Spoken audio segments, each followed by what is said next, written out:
Swiggity swag, what's in the bag? Jay here bringing you guys my review of Pokemon Neo X and Y because we did just complete our Neo Y Egglock, and as you guys already know, every time I complete an LP of a ROM hack, whether it's like a fresh ROM hack with a new story, all that's good stuff, or it's a game that's just been modified, we will do a review on it. And this review might be a little bit shorter just because this is one of those games that's just been modified from the original version. So Neo Y is just a harder version of Pokemon Y, but as you guys know, I go over the good, I go over the bad, and then I give you guys my overall opinion on the game, and that's what this video is going to be about. But I hope you guys do enjoy this review, or I hope this review helps you out in whether you want to play Pokemon Neo X and Y. If it does, leave a like down below and let me know what you guys think of the game down in the comment section below. And if you are the creator of the game and you just happen to stumble upon this video for whatever reason, please don't take anything I say to heart. This is just how I experience the game. This is just like my personal experience with the game, and I mean, I'm gonna like try to review the game as just a game itself, and you know, just as a Pokemon game itself, and that's you know, really about it. So yeah, let's just go ahead and jump into this review thing. And yeah, so I'm gonna go over the good stuff about the game, and one good thing about the game is that it has a difficulty increase, and it's a difficult game. Like, you guys saw me struggling throughout the entire game, whether I was over leveled or not. I was struggling with the game, even with the experience share on.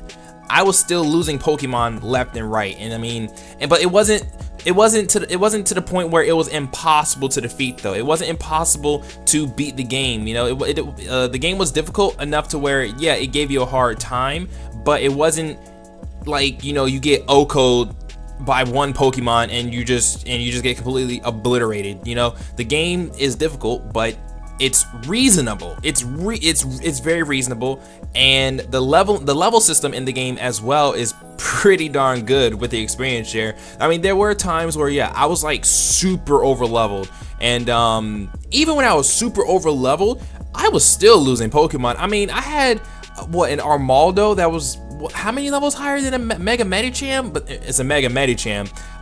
But you know, like, I just get high jump kicked and lose my Armaldo, like, right up, like, I was like, how many levels higher? I don't know how many levels higher I was, but I lost my Armaldo, and I'm like, wow, so much for being over leveled, right? So, I mean, even being over leveled, the game is still difficult, and you still lose Pokemon left and right. So, you know, you kind of have to have the experience share on. If you don't have the experience share on, you're gonna have a really hard time with the game. So I would recommend turning on the experience share if you're gonna play this game, because you're really gonna need it. There's a lot of double battles in this game, a lot of triple battles, rotation battles. Evil members have megas now. You know, that caught me by surprise when admin started mega evolving Pokemon. I'm like, whoa, only Lysander is supposed to have a mega, you know? And then like the admins have megas, and the Elite Four has megas as well. Full teams, gym leaders even have megas, and they all have like a team of 6. And you know, the levels, they go up, you know, it's fair. Like, the leveling system is pretty fair. You know, you don't have to, excuse me, let's say you're recording a series. You don't have to grind every episode by 5 levels just to, you know, prepare for a random level spike, you know?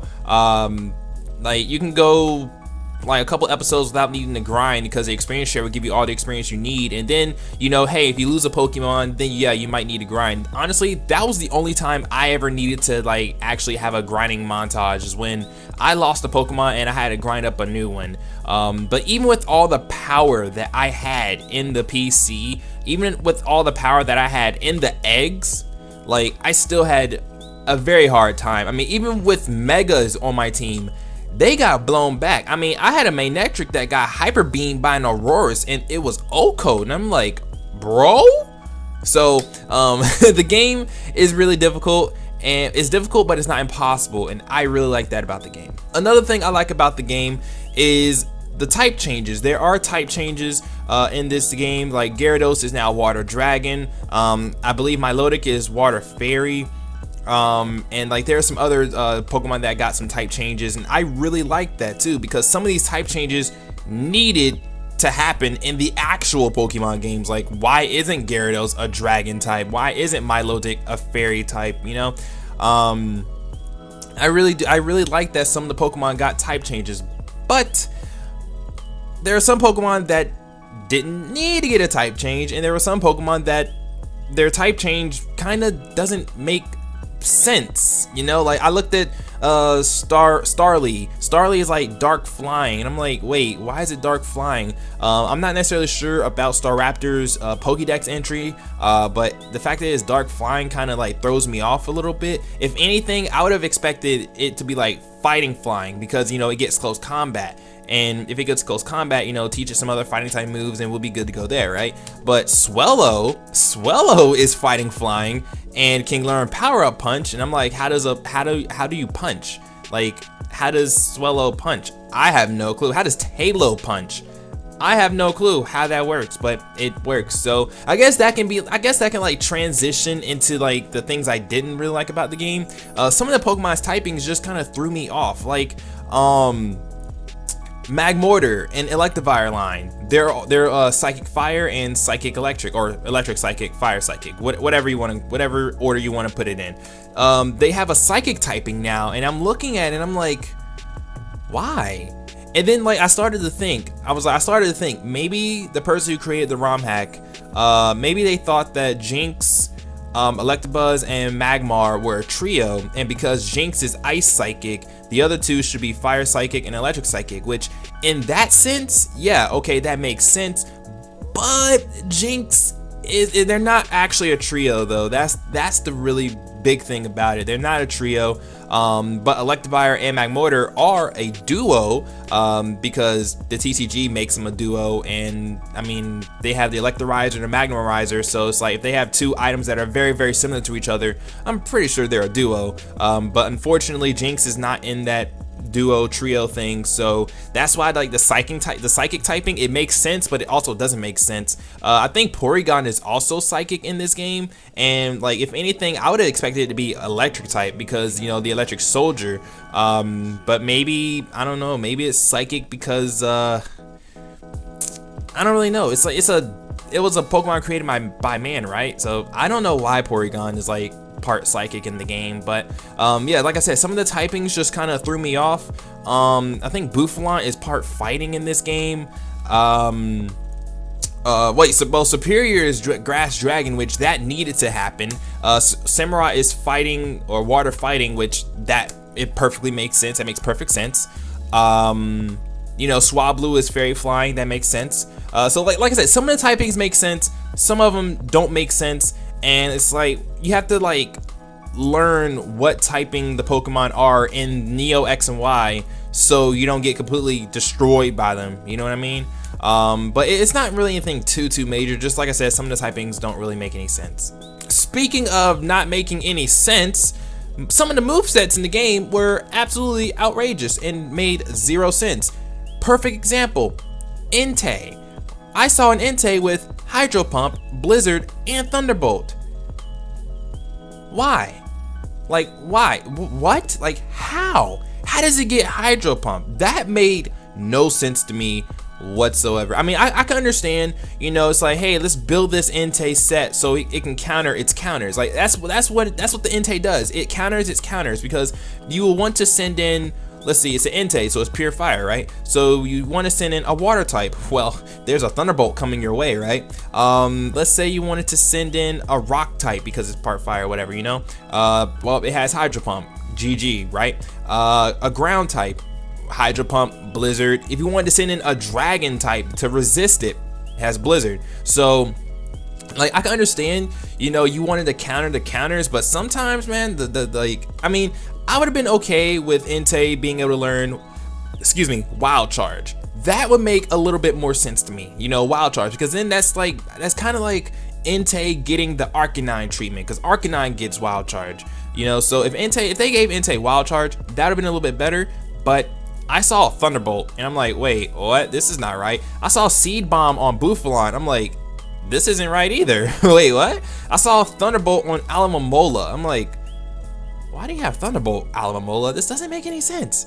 But oh, speaking of Alomomola, apparently in this game, Love Disc actually evolves into Alomomola, which that should have been a thing when Gen 5 came out, but it wasn't. So shout out to the creator for doing that. But as far as, yeah, like I said, movesets, some movesets just don't make any sense. I was just like kind of like scratching my head. It was like a WTF moment. You're just like, wait, this isn't right. And then you pull out your phone and you're looking at Cerebi and it's like, yeah, it never got this move. Why does it have this move? You know? So yeah, some of the movesets just didn't really make any sense to me whatsoever.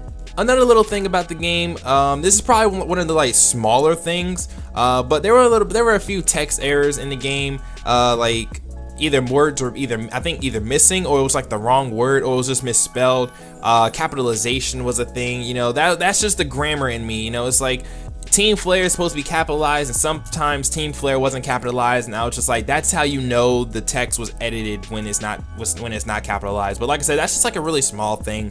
It's nothing really, it's not anything like too major. It doesn't take away from the story or really for the experience or anything like that. But it's just one of those things that I found that it's just kind of like, it irked me a little bit. Probably one of the major things about the game that like kind of threw me for a loop was the storyline. So like they introduced the storyline as Unova is like preparing for war or whatever, and so Kalos starts experimenting on Pokemon and trying to pull out their full potential, and you know, launching this Operation Mega Evolution, so you know, can learn about Mega Evolution and be prepared for war. But the thing is though, is that we never see Team Plasma like at all. You know, it's just like they talk about Team Plasma, they continuously talk about Team Plasma, but there's nothing can be, it's like you don't see Team Plasma anywhere. So it's just like,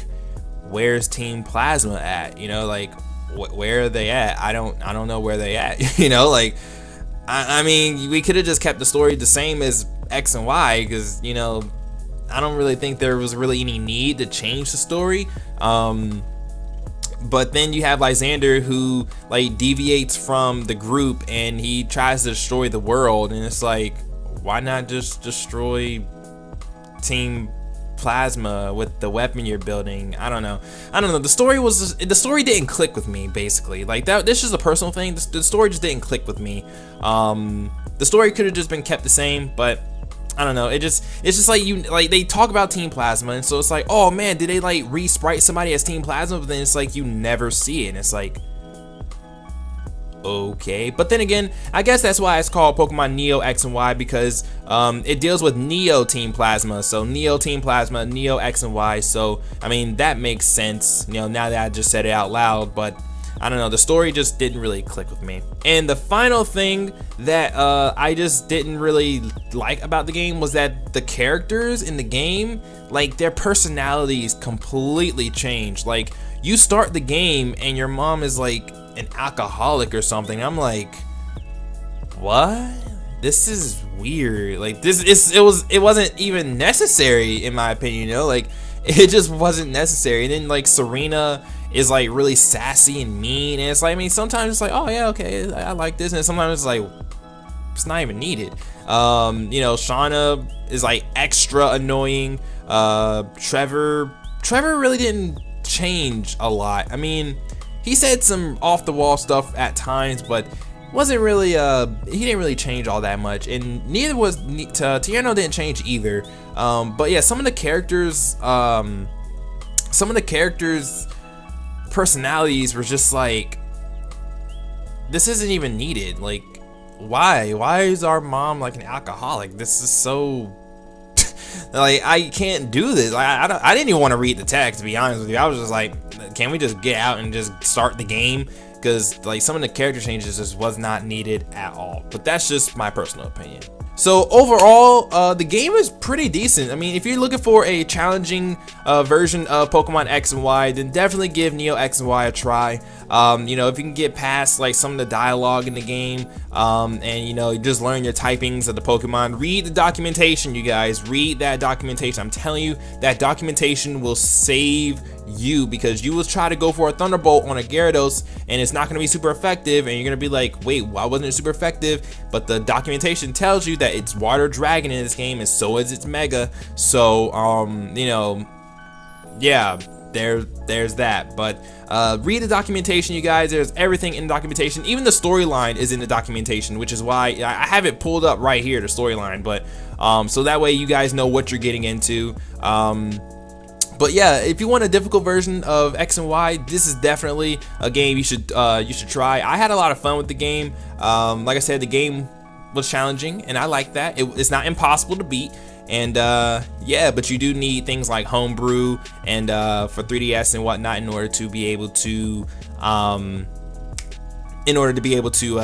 you know, play this game and whatnot. But I'm not gonna have a tutorial on that or anything like that, so please don't ask for a tutorial. But yeah, that's pretty much gonna be it for this review. So hope you guys enjoyed, and hopefully this helped you guys decide if you want to play X and Y or Neo X and Y or not. And you know, let me know what you guys think of the game down in the comment section below. But I'm gonna go ahead and get it out of here, so I will see you guys next time. Peace.